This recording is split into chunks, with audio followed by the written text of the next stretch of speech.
लोकसभा चुनाव 2024 की तारीखों के ऐलान से पहले बीजेपी ने बुधवार 13 मार्च को अपने उम्मीदवारों की दूसरी लिस्ट जारी कर दी है। इस लिस्ट में जहां कई नेताओं के पत्ते कटे, तो ऐसे में नए नाम भी शामिल हैं, जिसको लेकर सियासी गलियारों में हलचल पैदा हो गई है।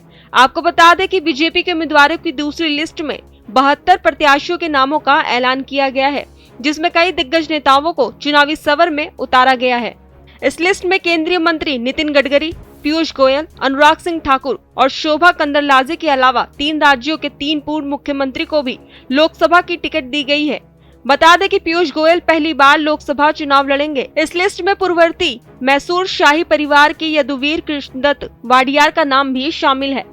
दिलचस्प बात यह है कि इस बार चुनावी मैदान में पार्टी ने पूर्व केंद्रीय मंत्री सदानंद गौड़ा की सीट से इस बार केंद्रीय मंत्री शोभा कंदरलाजे को बेंगलुरु नॉर्थ से लड़ाने का निर्णय लिया है। तो वहीं उत्तराखंड के पूर्व सीएम रमेश पोखरियाल निशंक और गढ़वाल से तीरथ सिंह रावत का टिकट भी काट दिया गया है।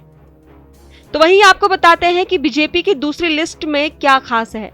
केंद्रीय मंत्री पीयूष गोयल मुंबई नॉर्थ से आगामी लोकसभा चुनाव लड़ेंगे। ये उनका पहला लोकसभा चुनाव है। वर्तमान में वो राज्यसभा सदस्य हैं और कैबिनेट मंत्री हैं। केंद्रीय मंत्री प्रहलाद जोशी कर्नाटक के धारवाड़ से आगामी लोकसभा चुनाव लड़ेंगे।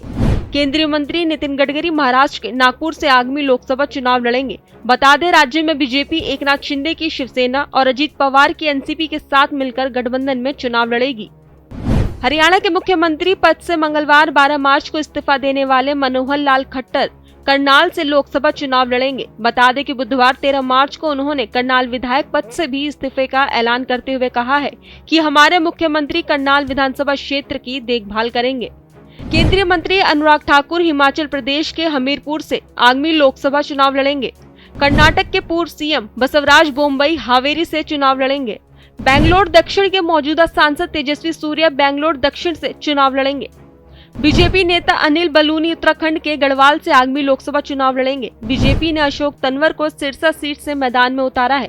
हरियाणा के पूर्व कांग्रेसी अशोक तंवर ने जनवरी में आम आदमी पार्टी ज्वाइन की थी और हाल ही में बीजेपी में शामिल हुए हैं। उनको मौजूदा सांसद सुनीता दुग्गल की जगह टिकट दिया गया है। गौतम गंभीर के राजनीति छोड़ने की घोषणा के बाद पूर्वी दिल्ली लोकसभा सीट से पूर्वी दिल्ली नगर निगम के पूर्व मेयर हर्ष मल्होत्रा को चुनाव मैदान में उतारा गया है। वो वर्तमान में दिल्ली प्रदेश बीजेपी के संगठन महामंत्री भी हैं। बता दें कि बीजेपी ने 2 मार्च को अपनी पहली लिस्ट जारी की थी। इसमें प्रधानमंत्री नरेंद्र मोदी सहित 155 उम्मीदवारों के नामों की घोषणा की गई थी। बीजेपी ने पीएम मोदी को फिर से वाराणसी लोकसभा सीट से उम्मीदवार बनाया है।